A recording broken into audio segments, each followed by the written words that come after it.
दोस्तों, इस दिवाली सलमान खान ने टाइगर 3 से अपने फैंस को तोहफा दिया है और ये मूवी एक के बाद एक रिकॉर्ड बना रही है जिसकी धूम पूरी इंडिया में मची है। इसलिए आज चलिए टाइगर 3 को एक्सप्लेन करते हैं और उससे पहले आप वीडियो को भी लाइक करके चैनल को सब्सक्राइब कर लीजिए। अब चलिए वीडियो शुरू करते हैं। तो दोस्तों, मूवी की शुरुआत 1999 से होती है जहाँ जोया के बचपन को दिखाते हैं और जोया अपने पिता के साथ फाइटिंग की प्रैक्टिस कर रही होती है। यहाँ पता चलता है कि जोया के पिता का नाम नजर है और ये लंदन में ही रहते हैं। नजर एक ISI एजेंट है जो जोया को भी अपनी तरह ही बनाना चाहते हैं ताकि वो देश के काम आए। अब एक दिन जोया के पिता नजर अपनी कार से कहीं जाने वाले होते हैं, तभी उनकी कार ब्लास्ट हो जाती है और ये सब जोया की आंखों के सामने ही होता है, जिसे देखकर जोया शॉक थी। अब नजर के जाने के बाद जोया से मिलने आतिश रहमान आता है जो कहता है कि तुम्हारे पिता मेरे गुरु थे, इसलिए वो जोया को आगे के लिए ट्रेन करता है और उसका मेंटोर बन जाता है। इसी के बाद से जोया ISI में शामिल हुई थी। इसके बाद कहानी प्रेजेंट में आती है जहाँ रॉ की चीफ मैथिली मेनन टाइगर से बात कर रही होती है कि हमारा साथी गोपी 2 साल से तालिबान पर नजर रख रहा था, पर उसकी कई दिनों से कोई खबर नहीं आई है,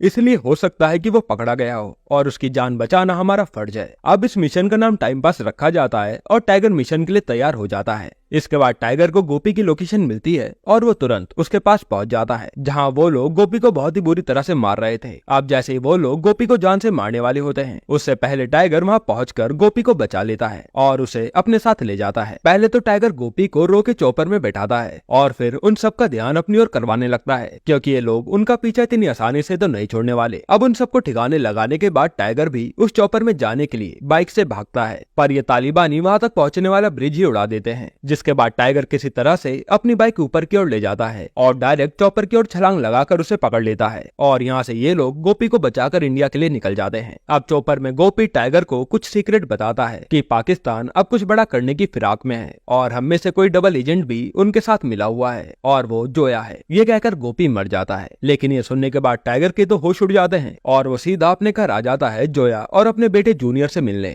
यहाँ हम देखते हैं कि टाइगर के लिए उसकी फैमिली सब कुछ है, लेकिन अब गोपी के मुंह से जोया का नाम सुनने के बाद टाइगर का शक बार बार जोया की तरफ जा रहा था। यहाँ तक कि वो जोया की हर हरकत पर नजर भी रख रहा था कि आखिर पता तो चले ये क्या क्या कर रही है। अब एक दिन टाइगर और जोया न्यूज देख रहे होते हैं जहाँ पाकिस्तान की PM इंडिया से पीस की बात कर रही थी और ये सुनकर जोया कहती है कि इस PM को भी वहाँ की आर्मी मरवाना दे क्योंकि वहाँ की सत्ता तो आर्मी ही चलाती है। इसके बाद टाइगर पर मैथिली मेनन का फोन आता है जो उसे जेवरॉन नाम के आदमी के बारे में बताती है कि वो गोपी को कोई पाकिस्तान की इंफॉर्मेशन देने वाला था, पर गोपी तो अब इस दुनिया में नहीं है और जेवरॉन भी एक्सपोज हो चुका है, इसलिए उसकी जान को भी खतरा है। इसलिए टाइगर को मिशन मिलता है कि उसे जेब्रॉन को बचाना है और वो सीक्रेट इन्फॉर्मेशन पता करनी है। उसके बाद टाइगर जेब्रॉन के पास अपना पूरा हुलिया बदल कर पहुंच जाता है। वहाँ टाइगर देखता है कि जेब्रॉन को मारने के लिए तो कई सारे लोग लगे हैं और वो जेब्रॉन को हर किसी से बचाने लगता है। उसी समय वहाँ पर एक बाइक से बंदा आता है और आते ही गोलियां चलाने लगता है, पर टाइगर कहाँ चुप बैठने वाला, वो उस आदमी की बाइक पलट देता है और तभी हेलमेट हटता है और हम देखते हैं कि ये तो जोया है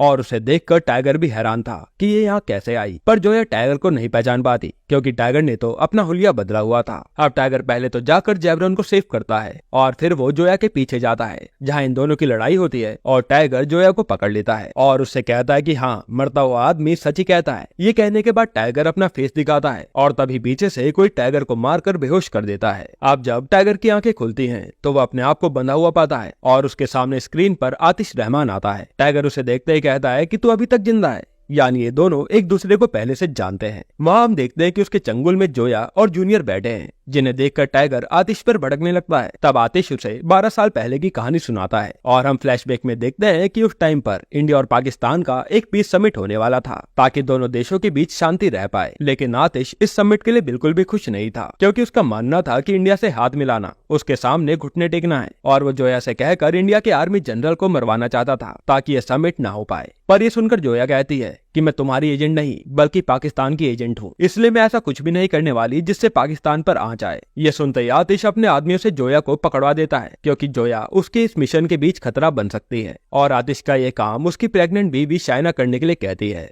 और आतिश भी मान जाता है। फिर हमें पता चलता है कि जोया ने किसी तरह से रो को इन्फॉर्म कर दिया था कि इंडिया के चीफ की जान खतरे में है, और फिर टाइगर आर्मी जनरल को बचाने के लिए निकल जाता है जहाँ शाइना इंडिया के जनरल पर हमला कर रही थी, और वहाँ टाइगर शाइना को ही मार गिराता है। इसके बाद इंक्वायरी बैठती है तो पता चलता है कि ये सब आतिश रहमान ने करवाया था, जिसके कारण आतिश का कोर्ट मार्शल होता है और उसे जेल में डाल दिया जाता है। अब कहानी प्रेजेंट में आती है और आतिश अपनी बीवी और बच्चे का बदला लेने के लिए जूनियर को एक ऐसा इंजेक्शन लगवा देता है जिसका एंटीडोट अगर 24 घंटे में ना दिया जाए तो वो मर जाएगा। तब टाइगर कहता है कि तुझे काम क्या है ये बता, मैं जूनियर के लिए कुछ भी करूंगा। और आतिश टाइगर और जोया दोनों को जूनियर की जान की धमकी देकर मिशन पूरा करने के लिए भेज देता है। मिशन ये था कि टर्की से इन्हें एक ब्रीफकेस चुराना था जिसमें क्या है ये दोनों ही नहीं जानते। अब ये काम इतना आसान नहीं था, इसलिए टाइगर अपने एक साथी राकेश को फोन लगाता है और टाइगर का नाम सुनते ही राकेश अपने 2 रो के साथियों के साथ मिशन पे पहुंच जाता है। टाइगर पहले उन्हें बता देता है कि ये काम इलीगल है, इसलिए अगर तुम में से कोई भी पकड़ा जाता है तो उसका सीधा कोर्ट मार्शल हो सकता है। लेकिन वो लोग कहते हैं कि टाइगर भाई आपके साथ मिशन की अपॉर्चुनिटी हम कैसे छोड़ सकते हैं। इसके बाद जोया उन सबको ब्रीफकेस चुराने की प्लानिंग बताती है जिसको इन्हें सिर्फ 15 घंटे में चुराना था। वहाँ जोया बताती है कि ब्रीफकेस का लॉक सिर्फ चाइनीज आर्मी की लेडी की आंखें खोल सकती हैं, जो फाइट में इतनी माहिर है कि उसके सामने कोई भी नहीं टिक पाता। इसलिए वो प्लान बनाती है कि टाइगर उस ब्रीफकेस के बॉल तक जाएगा और जोया एक स्कैनर से चाइनीज लड़की की आंखें स्कैन करके भेज देगी, जिससे ब्रीफकेस उनके पास होगा। अब एक तरफ तो जोया किसी तरह से बचते बचते उस लड़की तक पहुंच जाती है जो वहाँ पर मसाज ले रही थी, और दूसरी तरफ टाइगर छत से बॉल्ट के अंदर चला जाता है। अब वहाँ पर किसी तरह से जोया उस लड़की की आंखें स्कैन करने लगती है,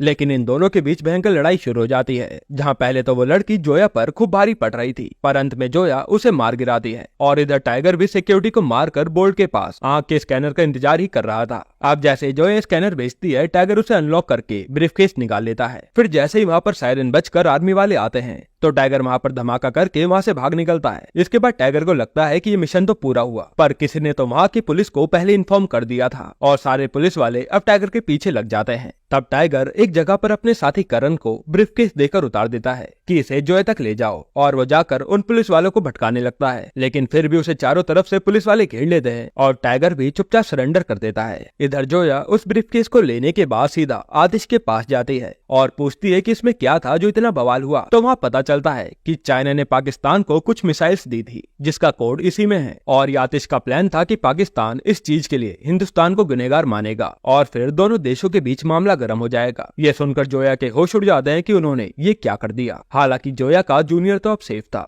जिसके बाद अब टाइगर को पाकिस्तान के हवाले कर दिया जाता है, और यहाँ तक कि इंडिया की सरकार ने भी कह दिया था कि आप लोग टाइगर के साथ जो चाहो कर सकते हो। अब पाकिस्तान में आने के बाद टाइगर को वो लोग खूब टॉर्चर करते हैं और वहाँ टाइगर किसी तरह से एक डिवाइस अपने हाथ में छुपा लेता है। इधर इंडिया में मैथिली मेनन राकेश और उसके साथियों से पूछताछ कर रही थी कि टाइगर तो पकड़ा गया, अब तुम भी जेल जा सकते हो। इसलिए मैथिली उनसे वो कोड वापस लाने के लिए कहती है। इसके बाद यहाँ जेल में टाइगर से मिलने आतिश आता है, जो बताता है कि पुलिस को मैंने ही बताया था ताकि तू पकड़ा जाए, बाकी वो कोड तो मेरे पास पहुंच गए हैं और तेरा जूनियर और जोया सेफ है। अब दोस्तों यहाँ पर पता चलता है कि आतिश से यहाँ के आर्मी चीफ मिले हुए हैं और आतिश टाइगर को कहता है कि अब तुम्हें कल ही फांसी दे दी जाएगी, बस यहाँ थोड़ा सा और इंतजार करो। इसके बाद टाइगर वहाँ पर चुराई हुई डिवाइस से कोई जुगाड़ करके ब्लास्ट कर देता है और वहाँ से आर्मी वालों को मारकर भागने लगता है, लेकिन वो जाए तो जाए कहाँ, नीचे तो गहरी खाई थी। जिसके बाद उसे आर्मी वाले दोबारा घेर लेते हैं और तभी वहाँ पर पठान की एंट्री होती है। पठान के आते टाइगर और पठान दोनों मिलकर पाकिस्तानी आर्मी को मजा चखा देते हैं और वहाँ से भाग निकलते हैं, पर ये आर्मी वाले उनका पीछा नहीं छोड़ते और फिर एक पुल पर इन सब की धमाकेदार फाइट होती है और पठान और टाइगर सारी पाकिस्तानी आर्मी को मार गिराते हैं। इसके बाद टाइगर तो बचकर पाकिस्तान की ओर निकल जाता है और पठान वापस इंडिया, क्योंकि टाइगर को आतिश रहमान की प्लानिंग समझ आ गई थी। फिर टाइगर इस्लामाबाद में हसन नाम के लड़के से मिलता है,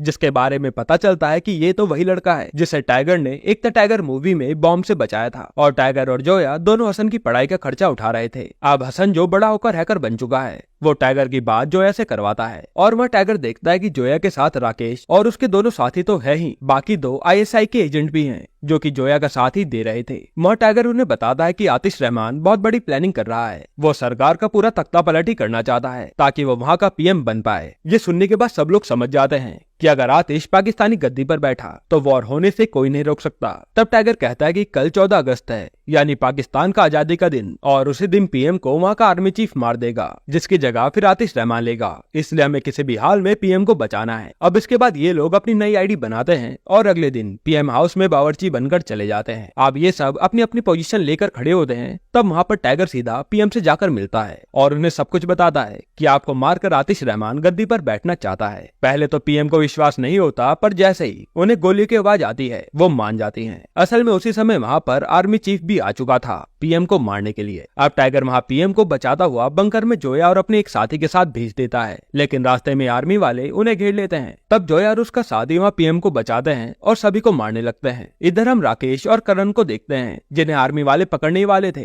तभी वहाँ पर टाइगर आकर उन्हें बचा लेता है और धमाके में सबको मार गिराता है। पर धमाका होने के कारण वहाँ पर न्यूज वाले भी पहुंच जाते हैं और ये न्यूज अब पूरे देश और इंडिया में चलने लगती है कि पीएम हाउस खतरे में है। अंदर हम देखते हैं कि जोया और उसके साथियों ने मिलकर आर्मी चीफ को भी अपने कब्जे में कर लिया था। जिसके बाद अब आतिश रहमान भी पीएम हाउस की छत पर पहुंच जाता है, क्योंकि उसे तो आज ही के दिन भाषण देकर पीएम की गद्दी पर बैठना था। तभी उसे जैसे ही करण मारने आता है तो आतिश रहमान उसे और उसके साथी को पकड़ लेता है। इसके बाद हमें पता चलता है कि जो दो एजेंट जोया से मिले हुए थे उसमें से एक तो आतिश का ही आदमी था जो पल पल की खबर आतिश को दे रहा था। अब टाइगर नीचे उस आर्मी चीफ को पीएम हाउस से बाहर जाकर मीडिया को सच बताने के लिए कहता है, वरना टाइगर उसे जान से मार देगा। ऑर्डर के मारे आर्मी चीफ भी सच बताने के लिए मीडिया के पास जाने लगता है, लेकिन तभी रास्ते में उसे एक गोली लगती है और टाइगर सोचने लगता है कि आखिर उसे मारा किसने। और हम देखते हैं कि उसे तो आतिश रहमान ने ही मारा था, क्योंकि अब आतिश का प्लान था कि वो पीएम को तो मार देगा और सारा इल्जाम टाइगर पर आएगा, जिसके कारण इंडिया की पाकिस्तान से दुश्मनी और भी पक्की हो जाएगी और इससे पाकिस्तान का पीएम बनने में आतिश को और भी ज्यादा आसानी होगी। अब चीफ के मरने के बाद पूरे देश में न्यूज चलने लगती है कि पीएम हाउस में बहुत ज्यादा गड़बड़ चल रही है। तभी आतिश रहमान लाइव आता है और बताता है कि हमारी पीएम साहिबा अभी भी टाइगर के चंगुल में है और वो टाइगर पर ही इल्जाम लगा देता है कि उसने ही आर्मी चीफ को सबके सामने मारा है और कहीं अब वो पीएम साहिबा को भी ना मार दे। इसलिए आतिश कहता है कि आज मैं पाकिस्तान के लिए उस टाइगर को मार दूंगा। इसके बाद आतिश करण को बड़ी बेरहमी से मार देता है और सीधा पीएम की जान के लिए निकल जाता है। आप थोड़ी देर में आतिश की आर्मी टाइगर और जोया को घेर लेती है, क्योंकि आतिश के निशाने पर हसन था। तभी वहाँ पर हसन बम से पूरी आर्मी को उड़ा देता है, जिसमें वो भी मारा जाता है। इसके बाद आतिश टाइगर को पकड़कर पीएम के पास बंकर में ले जा रहा होता है, क्योंकि वो जानता था कि वहाँ पर पीएम मौजूद है। और जैसे ही वो लोग बंकर में पहुँचते हैं तो वहाँ पर कोई भी नहीं होता। तब पता चलता है कि टाइगर ने जोया को पहले ही पीएम को बंकर से बाहर निकालने के लिए भेज दिया था। असल में टाइगर का प्लान था कि आतिश और उसकी आर्मी को टाइगर बंकर में संभालेगा और जोया पीएम को लाइव भेजकर सब कुछ दुनिया को बता देगी। और होता भी ऐसा ही है। जोया अब टेलीकास्ट करके पीएम को लाइव लाती है और पीएम सब कुछ बता देती है कि आतिश के कारण ही ये सब हुआ है। और वो कहती है कि टाइगर और उसके साथियों ने तो मेरी जान बचाई है। फिर टाइगर यहाँ आतिश की आर्मी को तो मार देता है और फिर दोनों में भयंकर लड़ाई होती है, जिसमें दोनों ही एक दूसरे को खूब मारते हैं और अंत में टाइगर आतिश को भी जान से मार देता है। यानी अब आतिश भी मर गया और पूरे देश को सच्चाई भी पता चल गई और इंडिया का नाम भी साफ हो गया। जिसके बाद टाइगर और उसके साथियों के ऊपर से सारे चार्जेस हटा दिए जाते हैं और उन्हें नौकरी पर दोबारा रख लिया जाता है। फिर हम टाइगर को एक जगह पर देखते हैं जो जोया के साथ आराम से बैठा हुआ था। तभी वो मैथिली को फोन लगाता है और कहता है कि मैडम जब भी आपको मेरी जरूरत होगी, क्योंकि भारत के लिए टाइगर हमेशा रेडी है। यहीं पर ये मूवी एंड होती है। अब दोस्तों मूवी के एंड में हमें एक सीन दिखाते हैं जहाँ कर्नल लुथरा एजेंट कबीर को कहते हैं कि तुम्हें एक मिशन पर जाना है, क्योंकि भारत का एक और दुश्मन आया है जो बहुत ही खतरनाक है। यानी कि दोस्तों हमें वॉर 2 भी बहुत जल्द देखने को मिलेगी, जिसमें ऋतिक रोशन के सामने जूनियर एनटीआर नजर आएंगे और इन दोनों को आमने सामने देखना किसी ट्रीट से कम नहीं होगा। बाकी दोस्तों आपको टाइगर 3 कैसी लगी हमें कमेंट में जरूर बताइएगा। और अगर मैं आपको एक छोटा सा रिव्यू दूं तो टाइगर 3 एक मास मसाला मूवी है जिसे देखने में तो मजा आता है, लेकिन बीच बीच में ऐसा लगता है कि मूवी की स्टोरी बहुत ही सिंपल है और ऐसी स्टोरी तो हम कई बार फिल्मों में देख ही चुके हैं। बाकी ओवरऑल मूवी काफी अच्छी थी और पठान का कैमियो भी बहुत ही जबरदस्त था। अब दोस्तों आपको अगला एक्सप्लेनेशन कौन सी मूवी पर चाहिए हमें कमेंट में जरूर बताना और अगर आपको हाल ही में आई मूवीज कंधा देखनी है तो ये वीडियो देख लीजिए।